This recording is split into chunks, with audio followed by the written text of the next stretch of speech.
এই সূর্য ইন্নাকা মা'মুরা, হে আসমানের সূর্য তুমি হচ্ছ আদিষ্ট। ওয়া আনা মা'মুরুন, আর আমি আল্লাহর নবী ইউশা বিন নুন, আমিও আল্লাহর আদেশে আদিষ্ট। হে সূর্য তোমাকে লক্ষ্য করে বলছি, আল্লাহ সুবহানাহু তাআলার নিকটে দোয়া করে বলছি, আল্লাহুম্মা হবিসহা আলাইনা, হে আল্লাহ আপনি আজকে জেরুজালেম মসজিদে আকসা বিজয় সম্পূর্ণ করতে দেওয়ার জন্য এই সূর্যকে থামিয়ে দিন। ইউশা বিন নুন আল্লাহ সুবহানাহু তাআলার কাছে দোয়া করলেন, আল্লাহ আজকে জেরুজালেম মসজিদে আকসা বিজয় করার জন্য আপনি সূর্যকে থামিয়ে দিন। রাসূলুল্লাহ সাল্লাল্লাহু আলাইহি ওয়াসাল্লাম বলছেন, আগের হাদিসটা বুখারীর হাদিস আর পরের হাদিসটা সহিহ মুসনাদে আহমদের হাদিস। রাসূলুল্লাহ সাল্লাল্লাহু আলাইহি ওয়াসাল্লাম বলছেন, ইন্নাশ শামসা লাম তুহবাস আলা বাশারিন ইল্লা লিউশা, পৃথিবী সৃষ্টি হওয়ার পর থেকে নিয়ে আল্লাহ কোনোদিন সূর্যকে থামিয়ে দেননি, মাত্র একজনের জন্য আল্লাহ সুবহানাহু ওয়া তাআলা সূর্যকে থামিয়ে দিয়েছিলেন। ইউশা বিন নুনের জন্য আল্লাহ সূর্যকে থামিয়ে দিয়েছিলেন যাতে তারা মসজিদে আকসা বিজয় করতে পারে। হাদিস মুসনাদে আহমদ, সানাদ সহি। আর আগের হাদিস যেটা বললাম যে ইউশা বিন নুন আল্লাহর কাছে দোয়া করেছিল, সেটা বুখারীর হাদিস। ইয়া কওমি দুখুলুল আরদাল মুকাদ্দাসাতাল্লাতী কাতাবাল্লাহু লাকুম, হে আমার জাতি তোমরা প্রবেশ করো পবিত্র ভূমিতে। আল্লাহ পবিত্র ভূমি বলে কোরআন মাজিদে সম্বোধন করেছে। হে আমার জাতি তোমরা প্রবেশ করো পবিত্র ভূমিতে, আল্লাতী কাতাবাল্লাহু লাকুম, যেই ভূমি আল্লাহ তোমাদের জন্য লিখে রেখেছে। ওয়ালা তারতাদ্দু আলা আদবারিকুম, আর তোমরা পিঠ প্রদর্শন করে ফিরে যেও না। ফাতানকালিবু খাসিরিন, যদি তোমরা পিঠ প্রদর্শন করে ফিরে যাও তাহলে তোমরা ক্ষতিগ্রস্তদের অন্তর্ভুক্ত হবে। উত্তরে মূসা আলাইহিস সালামের জাতি কি বলল? ক্বালু ইয়া মূসা ইন্না ফিহা কওমান জাব্বারিন, তারা উত্তরে বলল, মূসা ওখানে তো শক্তিশালী জাতি বসবাস করে, ওদের সাথে আমরা যুদ্ধে পারবো না। ওয়া ইন্না লান নাদখুলাহা হাত্তা ইয়াখরুজু মিনহা, যতক্ষণ না তারা সেখান থেকে বের হয়ে যায় ততক্ষণ আমরা প্রবেশ করতে পারবো না। ফা ইন ইয়াখরুজু মিনহা ফা ইন্না দাখিলুন, যদি এই শক্তিশালী জাতি ওখান থেকে স্বেচ্ছায় বের হয়ে যায় আমরাও তাহলে সেখানে প্রবেশ করব। আপনি আজকের অবস্থার সাথে মিলিয়ে নেবেন, আজকের অবস্থার সাথে হুবহু মিল আছে। সেই দিন মূসা আলাইহিস সালামের জাতি যা বলেছিল, কি বলেছিল? মূসা আমরা ওই শহরে প্রবেশ করতে পারবো না, ওখানে শক্তিশালী, পৃথিবীর সবচেয়ে শক্তিশালী জাতি বসবাস করে, পৃথিবীর সবচেয়ে অত্যাধুনিক অস্ত্র তাদের কাছে আছে, আমরা প্রবেশ করতে পারবো না। আরাকায়াতে আল্লাহ বলেছেন তারা কি উত্তর দিয়েছিল জানেন? আরাকায়াতে আল্লাহ সুবহানাহু ওয়া তাআলা বলছে তারা মূসা আলাইহিস সালামকে উত্তর দিয়েছিল, ইন্না লান নাদখুলাহা আবাদাম মা দামু ফিহা ফাযহাব আনতা ওয়া রাব্বুকা ফাকাতিলা ইন্না হাহুনা কাঈদুন। মূসা আপনি আর আপনারা আল্লাহ গিয়ে যুদ্ধ করেন, আমরা এখানে বসে থাকলাম। ওরা শক্তিশালী জাতি, অত্যাধুনিক অস্ত্র আছে তাদের কাছে, আমরা যেতে পারবো না। আপনি আর আপনার আল্লাহ গিয়ে যুদ্ধ করেন, আমরা বসে থাকলাম। তবে দুইজন ব্যক্তি যুদ্ধ করতে রাজি হয়েছিল, তাদের কথা আল্লাহ কোরআনে বলেছে। কিভাবে বলেছে? ক্বালা রাজুলানি মিনাল্লাযীনা ইয়াখাফুনা, তাদের মধ্যে দুইজন ব্যক্তি যারা আল্লাহকে ভয় করত, আনআমাল্লাহু আলাইহিমা, যাদের উপর আল্লাহর দয়া ছিল, তারা কি বলল? উদখুলু আলাইহিমুল বাব, হে আমাদের জাতি, হে আমাদের সম্প্রদায়, তোমরা এই শহরে প্রবেশ করো। তোমরা ওরা শক্তিশালী দেখে ভয় পাচ্ছ কেন? ওরা খুবই পাওয়ারফুল দেখে তোমরা ভয় পাচ্ছ কেন? ফাইদা দাখালতুমু, যখনই তোমরা ওই শহরে সাহস নিয়ে প্রবেশ করা শুরু করবে তখনই তোমরা বিজয়ী হবে। ওয়া আলাল্লাহি ফাতাওয়াক্কালু ইন কুনতুম মুমিনিন, আর ভরসা রাখো আল্লাহর উপর যদি তোমরা মুমিন হয়ে থাকো। শক্তিশালী জাতি আছে এই জন্য প্রবেশ করতে ভয় পাচ্ছ, ভরসা রাখো আল্লাহর উপর, আল্লাহর উপর ভরসা রেখে সামনে আগালে তোমরা বিজয়ী হবে। দুইজন ব্যক্তি এই কথা বলল। বাকিরা যখন যুদ্ধ করতে অনাগ্রহ পেশ করলো তখন মূসা আলাইহিস সালাম আল্লাহকে বললেন, আল্লাহ আমার পক্ষে আর এই জাতিকে পরিচালনা করা সম্ভব নয়, আপনি আমাদের এদের মধ্যে ফাইসালা করে দেন, আমি আর পারবো না। কেন তিনি হতাশ হলেন তার পিছনে অনেক লম্বা ঘটনা আছে, যা বানু ইসরাইলের ধারাবাহিক ইতিহাসে আমরা তাফসিরে আলোচনা করেছি। যখন তিনি এই হতাশা প্রকাশ করলেন তখন আল্লাহ তাদের জন্য শাস্তি নাজিল করলেন 40 বছর। আল্লাহ কোরআন মাজিদে বলেছেন, ফাইন্নাহা মুহাররামাতুন আলাইহিম 40 সানা ইয়াতিহুনা ফিল আরজ, 40 বছর পাগলের মতো ওই সিনাই মরুভূমির মধ্যে ঘুরতে থাকবে উদ্ভ্রান্তের মতো। এই 40 বছরের জন্য তাদের শাস্তি। মুসা আলাইহিস সালাতু ওয়াস সালামের অন্তরে ব্যথা ছিল যে তিনি জেরুজালেম বিজয় করতে পারেননি। এই ব্যথা কোথা থেকে এই ব্যথার প্রমাণ পাওয়া যাবে? বুখারীর হাদিসে রাসূলুল্লাহ সাল্লাল্লাহু আলাইহি ওয়াসাল্লাম বলছেন যে মুসা আলাইহিস সালাম মৃত্যুর আগে আল্লাহর কাছে দোয়া করেছিলেন। ফাসাআলাল্লাহ, মুসা আলাইহিস সালাম আল্লাহর কাছে দোয়া করলেন আইয়ুদনিয়াহু, যে হে আল্লাহ আমার মৃত্যু দেন, মিনাল আরদিল মুকাদ্দাসাতি রামিয়াতাম বিহাজারিন, আমার এই নিমক হারাম না শকর কওমের কারণে জেরুজালেম বিজয় করতে পারলাম না, মসজিদে আকসা বিজয় করতে পারলাম না, কিন্তু আমার অন্তর চায় যে আমার মৃত্যু হোক ওই পবিত্র মাটির পবিত্র ভূমির যত নিকটে সম্ভব, অন্তত একটা পাথর নিক্ষেপ করার দূরত্ব হলেও আল্লাহ আপনি আমার মৃত্যু ওই পবিত্র ভূমির কাছে দিয়েন। এই মর্মে মুসা আলাইহিস সালাম আল্লাহর কাছে দোয়া করেছেন। দোয়া বর্ণনা করছেন মুহাম্মদ সাল্লাল্লাহু আলাইহি ওয়াসাল্লাম বুখারীর হাদিসে। আর মুহাম্মদ সাল্লাল্লাহু আলাইহি ওয়াসাল্লাম এটাও বলছেন, আমি যদি আজ ফিলিস্তিনে থাকতাম তাহলে তোমাদের দেখিয়ে দিতাম এখানে মুসা আলাইহিস সালামের কবর। ঘটনা বলছি কত হাজার বছর আগের, কিন্তু মনে হবে আজকের মতো বাস্তব। মুহাম্মদ সাল্লাল্লাহু আলাইহি ওয়াসাল্লামেরও হাজার বছর আগের ঘটনা বলছি। তাহলে কতদিন থেকে এই ভূমি পবিত্র আর কতদিন থেকে এই মাটি পবিত্র আল্লাহ সুবহানাহু ওয়া তাআলা জানে। তবে যতদিন থেকেই হোক সেটা কাবার 40 বছর পর থেকে। ওই যে দুইজন ব্যক্তি যারা যুদ্ধ করতে রাজি হয়েছিল, মুসা আলাইহিস সালামের মৃত্যুর পরে তাদের একজনকে আল্লাহ নবী বানিয়ে দিলেন। তাদের একজনের নাম হচ্ছে ইউশা বিন নুন। মুসা আলাইহিস সালাম খিজির আলাইহিস সালামের সাথে দেখা করার জন্য যাকে সাথে করে নিয়ে গেছিলেন তিনি ইউশা বিন নুন। ওনার একজন সফর সঙ্গী ছিল খিজির আলাইহিস সালামের সাথে সাক্ষাৎ করতে যাওয়ার জন্য, ওই সফর সঙ্গী হচ্ছে ইউশা বিন নুন। যে দুইজন যুদ্ধ করতে রাজি হয়েছিল তাদের একজন হচ্ছে ইউশা বিন নুন। ইউশা বিন নুনকে আল্লাহ নবী বানিয়ে দিলেন মুসা আলাইহিস সালাতু ওয়াস সালামের মৃত্যুর পরে। ইউশা বিন নুন নবী হওয়ার পরে 40 বছরের আযাব যখন শেষ হলো, 40 বছরের শাস্তি পেয়ে এদের ব্রেন দেমাগ ঠিক হয়েছে যে না, আল্লাহ যুদ্ধ করতে বলেছে, যুদ্ধ করতে হবে। ইউশা বিন নুনের নেতৃত্বে জেরুজালেম বিজয় অভিযান শুরু হলো আল্লাহর আদেশের 40 বছর পর। এই 40 বছরের মধ্যে মুসা আলাইহিস সালাম মারা গেছে। আল্লাহ আদেশ দিয়েছিলেন, অমান্য করেছিল, 40 বছরের আযাব এসেছে। 40 বছরের আযাব চলমান অবস্থাতেই মুসা আলাইহিস সালাম মারা যান। মুসা আলাইহিস সালামের মৃত্যুর পর নবী হয় ইউশা বিন নুন। ইউশা বিন নুন নবী হওয়ার পরে 40 বছরের আযাব শেষ হলে বানু ইসরাইলদের নিয়ে তিনি জেরুজালেম বিজয় অভিযান পরিচালনা করেন। যুদ্ধ চলতেছে, তুমুল যুদ্ধ। যুদ্ধ চলতে চলতে যুদ্ধ যখন বিজয়ের মুহূর্ত, তখন শুক্রবার বিকেল। এই জন্য শুক্রবারের দিন যে আল্লাহ একটা সময় দোয়া কবুল করেন, তার কিছু কিছু মত আছে যে শুক্রবার বিকেলে আল্লাহ দোয়া কবুল করেন ওই একটা সময়। কেন, সেই ঘটনা বলতেছি। যুদ্ধ চলতে চলতে শুক্রবার বিকেল, শনিবারের দিন পবিত্র দিন, তাদের ধর্ম অনুযায়ী মুসা আলাইহিস সালাতু ওয়াস সালামের দিন অনুযায়ী পবিত্র দিন হচ্ছে শনিবার। আর ইসলামে দিন শুরু হয় সূর্য ডোবার পরেই। যেমন রমাজানে আপনারা সিয়াম না রেখে আগের রাতে তারাবি পড়েন, কেননা রমাজান শুরু হয়ে গেছে। তো দিন শুরু হয় আগের দিনের সূর্য ডোবার পর থেকে।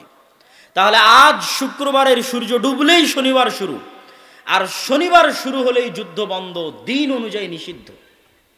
ওই দিন অনুযায়ী শনিবারের দিন যুদ্ধ বিগ্রহ নিষিদ্ধ। তাহলে যখন যুদ্ধ বিজয়ের সময় তখন যদি যুদ্ধ থামিয়ে দেওয়া হয়, ওই গতি আবার রবিবারের দিন আসবে কিনা, না পরাজিত হয়ে ফিরে যেতে হবে, তার তো কোনো গ্যারেন্টি নাই। এই জন্য শুক্রবারের দিন বিকেলবেলা যখন যুদ্ধ জয় জয়, কিন্তু যুদ্ধ বন্ধ করতে হবে, কেননা মাগরিব হলে তৎকালীন দিন অনুযায়ী যুদ্ধ নিষিদ্ধ। তখন ইউশা বিন নুন আল্লাহ সুবহানাহু ওয়া তাআলার কাছে দোয়া করলেন। দোয়া করছেন আর বলছেন, এই সূর্য ইন্নাকা মা'মুরা, হে আসমানের সূর্য তুমি হচ্ছ আদিষ্ট, ওয়া আনা মা'মুরুন, আর আমি আল্লাহর নবী ইউশা বিন নুন, আমিও আল্লাহর আদেশে আদিষ্ট। হে সূর্য তোমাকে লক্ষ্য করে বলছি, আল্লাহ সুবহানাহু তাআলার নিকটে দোয়া করে বলছি, আল্লাহুম্মা হবিসহা আলাইনা, হে আল্লাহ আপনি আজকে জেরুজালেম মসজিদে আকসা বিজয় সম্পূর্ণ করতে দেওয়ার জন্য এই সূর্যকে থামিয়ে দিন। ইউশা বিন নুন আল্লাহ সুবহানাহু তাআলার কাছে দোয়া করলেন, আল্লাহ আজকে জেরুজালেম মসজিদে আকসা বিজয় করার জন্য আপনি সূর্যকে থামিয়ে দিন। রাসূলুল্লাহ সাল্লাল্লাহু আলাইহি ওয়াসাল্লাম বলছেন, আগের হাদিসটা বুখারীর হাদিস আর পরের হাদিসটা সহিহ মুসনাদে আহমদের হাদিস। রাসূলুল্লাহ সাল্লাল্লাহু আলাইহি ওয়াসাল্লাম বলছেন, ইন্নাশ শামসা লাম তুহবাস আলা বাশারিন ইল্লা লিউশা। পৃথিবী সৃষ্টি হওয়ার পর থেকে নিয়ে আল্লাহ কোনোদিন সূর্যকে থামিয়ে দেননি। মাত্র একজনের জন্য আল্লাহ সুবহানাহু ওয়া তাআলা সূর্যকে থামিয়ে দিয়েছিলেন। ইউশা বিন নুনের জন্য আল্লাহ সূর্যকে থামিয়ে দিয়েছিলেন যাতে তারা মসজিদে আকসা বিজয় করতে পারে। হাদিস মুসনাদে আহমদ, সানাদ সহি। আর আগের হাদিস যেটা বললাম যে ইউশা বিন নুন আল্লাহর কাছে দোয়া করেছিল, সেটা বুখারীর হাদিস। পৃথিবীর ইতিহাসে প্রথমবারের মতো আল্লাহ সুবহানাহু ওয়া তাআলা সূর্যকে থামিয়ে দিলেন। শুধু জেরুজালেম মসজিদে আকসা বিজয় সম্পূর্ণ হবে এই জন্য বুঝাচ্ছিলাম জেরুজালেমের গুরুত্ব কি, মসজিদে আকসার গুরুত্ব কি। তাও কত হাজার বছর আগের ইতিহাস আল্লাহ সুবহানাহু ওয়া তাআলা ভালো জানে। কিন্তু কোরআনে আল্লাহ সুবহানাহু ওয়া তাআলা বলেছে, হাদিসে আল্লাহর নবী বলেছে, এগুলো সবই আল্লাহর নবীর আগের ইতিহাস শোনাচ্ছিলাম। সম্মানিত উপস্থিতি, ইউশা বিন নুনের মাধ্যমে জেরুজালেম মসজিদে আকসা বিজয় হওয়ার পর প্রতি জাতির পদস্খলন আছে। পদস্খলন হতে হতে হতে হতে এক সময় পদস্খলিত হয়, আর এক বাদশাহ এসে তাদেরকে বিতাড়িত করে দেয়। সেই জায়গা থেকে তারা বিতাড়িত হয়ে যায়। লম্বা ঘটনা, আমি শুধু পবিত্র কোরআন থেকে এবং ইসলাম থেকে এই জায়গার গুরুত্ব বুঝাচ্ছি। এবার দ্বিতীয়বার ওই জায়গা থেকে বিতাড়িত হওয়ার পরে, এটাও ইউশা বিন নুনের 150-200 বছর পর হতে পারে। এবার দ্বিতীয়বার ওই জায়গা বিজয় হবে। কার হাতে বিজয় হবে? দাউদ আলাইহিস সালাতু ওয়াস সালাম। যেখানে পবিত্র কোরআনে আপনারা ইতিহাস পাবেন যে তলুত আর জালুতের ইতিহাস। জালুতকে ইংরেজিতে বলা হয় জুলিয়েট। তখন যে নবী ছিল সেই নবীর নাম কোরআনে উল্লেখ করা নাই, কিন্তু তাওরাত, জাবুর, ইনজিলে ওই নবীর নাম, নবীর ঘটনা কোরআনে আছে। নবীর কথা পবিত্র কোরআনে আল্লাহ সুবহানাহু ওয়া তাআলা বলেছে। প্রায় পর পর 3 থেকে 4টা আয়াত এই বর্ণনায় আল্লাহ সুবহানাহু ওয়া তাআলা দিয়েছে। কিন্তু নবীর নাম তাওরাত, জাবুর, ইনজিলে আছে শামুয়েল। ওই নবী নির্ধারণ করলেন তালুতকে তাদের নেতা হিসেবে। আর এই যুদ্ধে আল্লাহ সুবহানাহু ওয়া তাআলা পরীক্ষা হিসেবে আদেশ জারি করলেন যে জেরুজালেম বিজয় করতে যেতে সামনে নদী পড়বে, এই নদী সাঁতরে পার হতে হবে। এই নদীর পানি যদি কেউ পান করে নেয় তাহলে তারা যুদ্ধে অংশগ্রহণ করতে পারবে না। নদীর পানি পান না করে ওপারে যেতে হবে। মুফাসসিরিনে কেরাম বলছেন, আল্লাহ কোরআনে বলছে যে অল্প সংখ্যক মানুষ এই পরীক্ষায় পাশ করেছিল। সর্বোচ্চ 150, 200, 300 জন হতে পারে যারা শুধুমাত্র আল্লাহর পরীক্ষায় পাশ করে যুদ্ধে অংশগ্রহণ করতে গেছিল। এই 150, 200, 300 জন মানুষ যখন নদী পার হয়ে যুদ্ধে অংশগ্রহণ করতে গেল, তখন তারা কি বলল জানেন? বাদশাহ জুলিয়েটের বিশাল বাহিনী দেখে তারা বলল, লা তাকাতা লানাল ইয়াউমা বিজালুত ওয়া জুনুদিহি। কোরআনের আয়াত পড়ছে। তারা বলল, এত বিশাল সেনাবাহিনীর সাথে, এত শক্তিশালী জাতির সাথে 150, 200, 300 মানুষ কি করবে? আল্লাহ কোরআনে পাল্টা উত্তর দিয়ে বলছেন, কালাল্লাযীনা ইয়াযুন্নুনা আন্নাহুম মুলাকুল্লাহ। যারা জানতো যে তারা আল্লাহর সাক্ষাৎ করবে, যারা জানতো যে তারা মারা গেলে আল্লাহর সাথে দেখা হবে, তারা কি বলল জানো? তারা বলল, কাম মিন ফিআতিন কালিলাতিন গালাবাত ফিআতান কাসীরাতাম বিইজনিল্লাহ।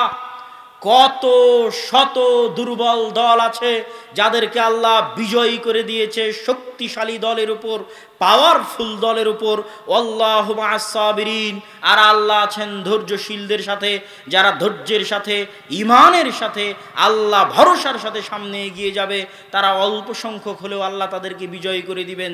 তাহলে এই ঘটনা, দ্বিতীয় ঘটনা জেরুজালেম বিজয় করার, আল মসজিদ আল আকসা বিজয় করার, এই ঘটনায় বাদশাহ জুলিয়েটকে নিজে হাতে হত্যা করেছিল দাউদ আলাইহিস সালাম। তারপরে আল্লাহ সুবহানাহু ওয়া তাআলা দাউদ আলাইহিস সালামকে নবী বানিয়ে দিলেন। আর দাউদ আলাইহিস সালাম তার বিশাল সাম্রাজ্যের কেন্দ্র স্থাপন করলেন জেরুজালেমে, মসজিদে আকসায়। এবং দ্বিতীয়বার মসজিদে আকসা নির্মাণ করলেন সুলাইমান আলাইহিস সালাম।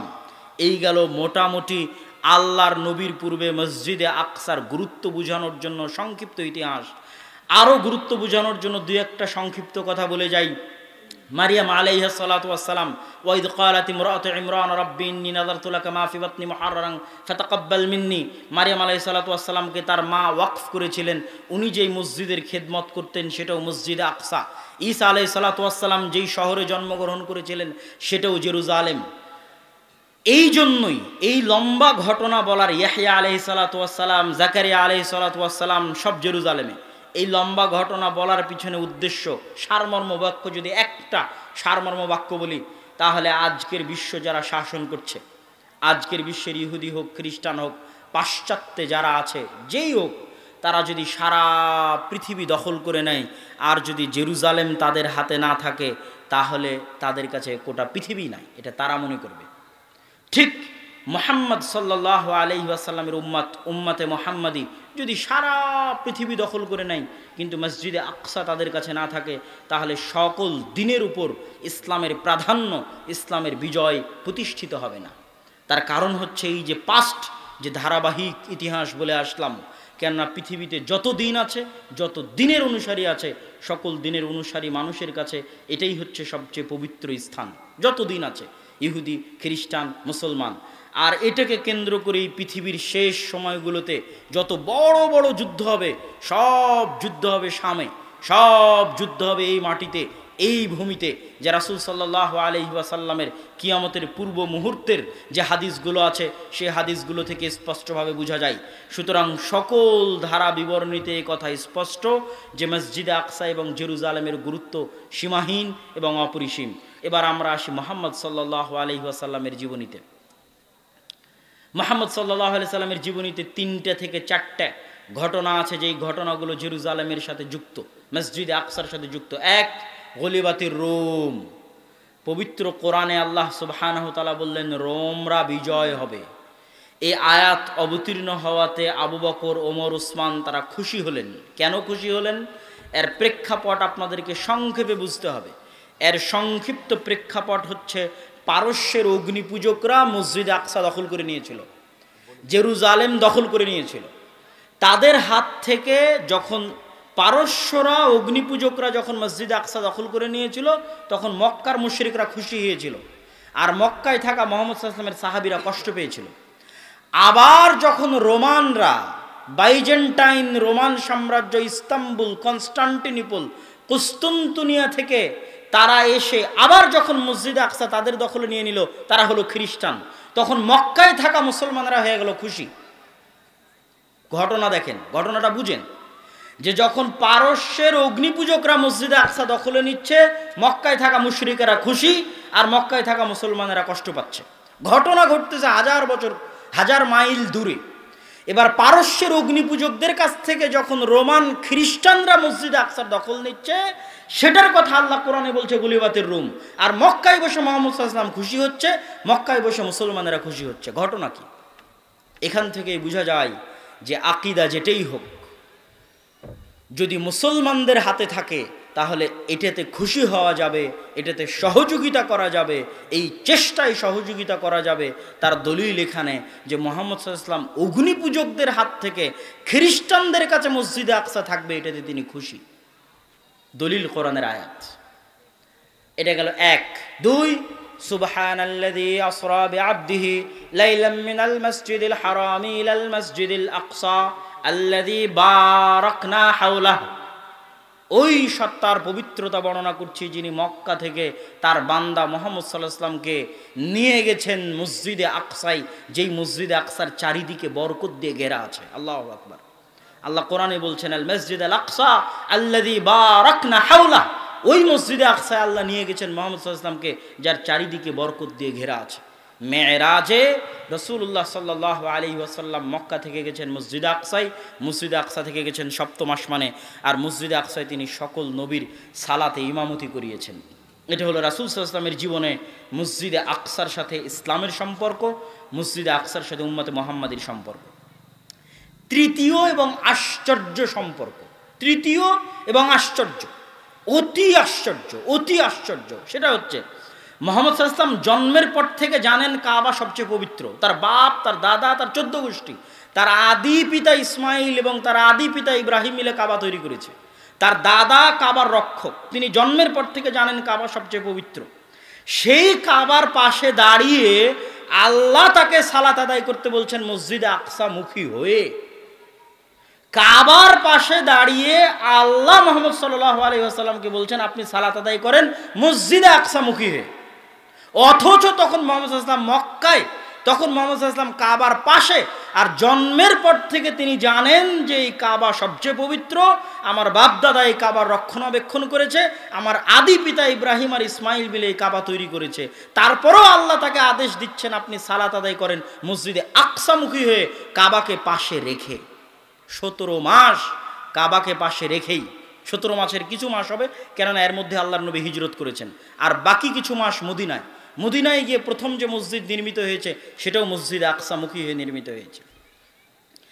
আমার ছোট্ট চিন্তা, আমি এটাই বুঝি যে এটার পিছনে আল্লাহ সুবহানাহু ওয়া তাআলার এটাই হিকমা ছিল, আল্লাহ সুবহানাহু ওয়া তাআলার এটাই হিকমা ছিল যে মুহাম্মদ সাল্লাল্লাহু আলাইহি ওয়াসাল্লামকে মেরাজ করালেন মসজিদে আকসা হয়ে, কাবার পাশে রেখে মুহাম্মদ সাল্লাল্লাহু আলাইহি ওয়াসাল্লামকে সালাত আদায় করাচ্ছেন মসজিদে আকসামুখী হয়ে। এটার পিছনে হিকমা এটাই যে এই মসজিদে আকসা মুসলমানদের, এই মসজিদে আকসা উম্মতে মুহাম্মাদির, এবং তাদেরকে এটা একদিন বিজয় করতে হবে এবং নিজেদের অধীনে নিতে হবে, তবেই ইসলামের পরিপূর্ণ বিজয় হবে।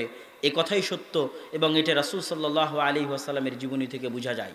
সম্মানিত উপস্থিতি, আমি ঘটনা আরেকটু আগের দিকে নিয়ে গিয়ে আমার ঘটনা দ্রুত অতি সংক্ষিপ্ত সময়ের মধ্যে শেষ করে দিয়ে আমাদের আজকের বক্তব্যের শেষ অংশে আপনাদের সাথে জরুরি কিছু কথা আছে, সেই কথার দিকে এগিয়ে যাব ইনশাআল্লাহ।